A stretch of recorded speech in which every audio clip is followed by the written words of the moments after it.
Hello, this is RICKY, the mainstream movie guy.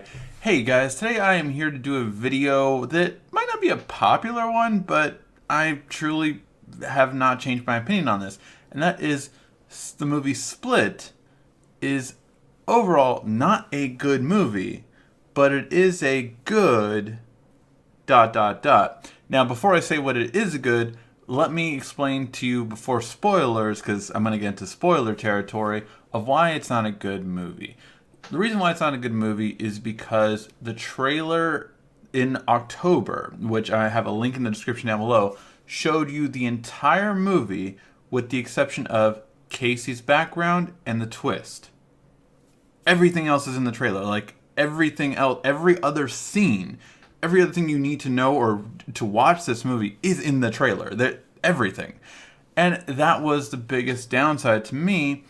And second, the twist relies on information you would already have. If you don't have that information, then it's not a good twist. So, that is the non-spoiler thing, but if you see this trailer in the description, you have pretty much seen the movie except for Casey's background and the twist.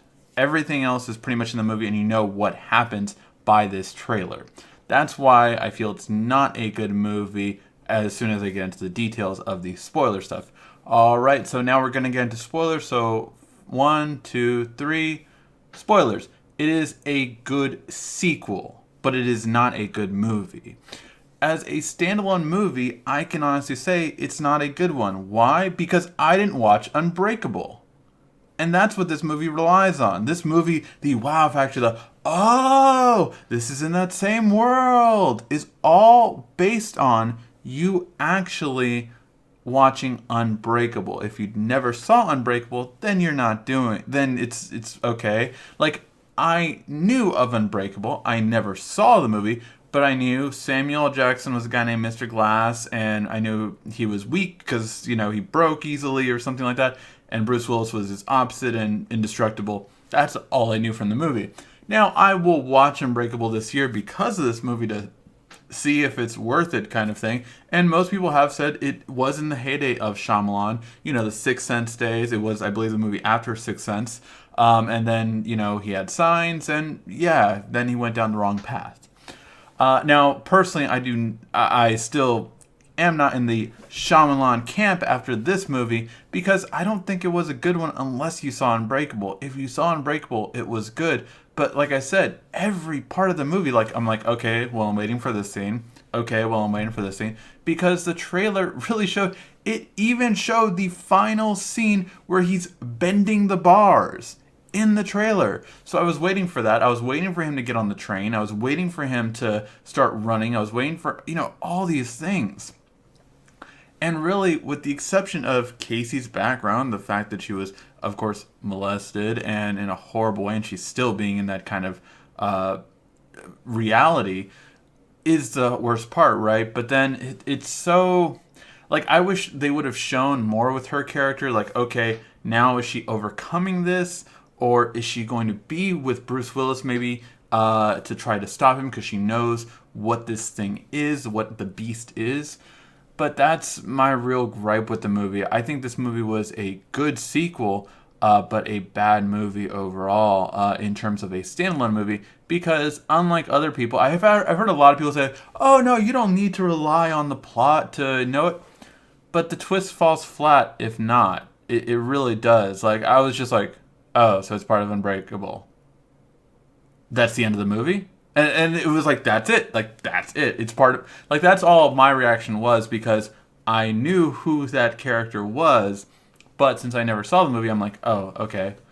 I don't know if I should care about that, but I guess I should. And now it makes sense upon hearing my friends talk about it, and they're like, oh, yeah, because now he's going to be a villain that can go against him, and it's going to be great. And that sounds great, but it is not a good standalone movie. If you watch this without knowing Unbreakable, then it really doesn't do that well.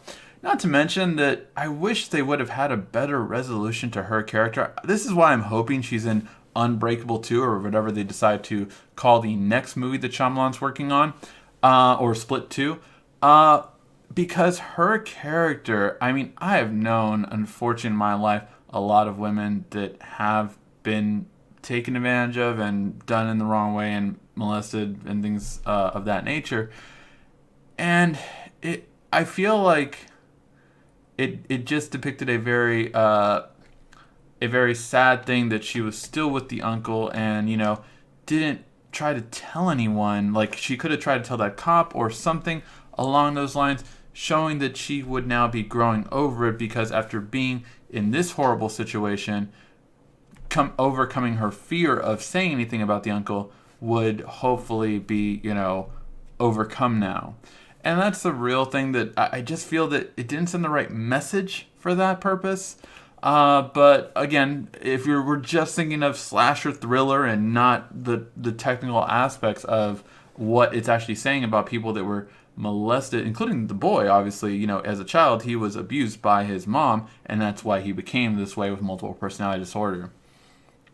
So I just wish there was something more to that, though, if he was going for a realistic tone. But obviously he wasn't, because this is going to the Unbreakable world, where, mutations are happening and everything is going along those lines. So that is why I don't believe that it was a good movie, but a good sequel. Let me know what you guys think in the comment section down below. Did you watch it with Unbreakable, already having seen that? And if you did, do you have any friends that didn't see Unbreakable that had more of a similar reaction to me, where I didn't think it was that good because I saw the entire movie in the trailer, and with the exception of 2 parts, and I didn't see Unbreakable? That combination kind of left me feeling fat. And again, this wasn't like the third or last trailer right before the movie. This was a trailer that came out in October for the trailer 2 for Split. So it was a trailer that was out for months before the movie came out. And again, if you look at that trailer, you can see that every single part of that movie, with the exception of the backstory of Casey and the twist, is in it. Let me know what you guys think in the comment section down below. Thank you as always for watching. This has been RICKY, the Mainstream Movie Guy.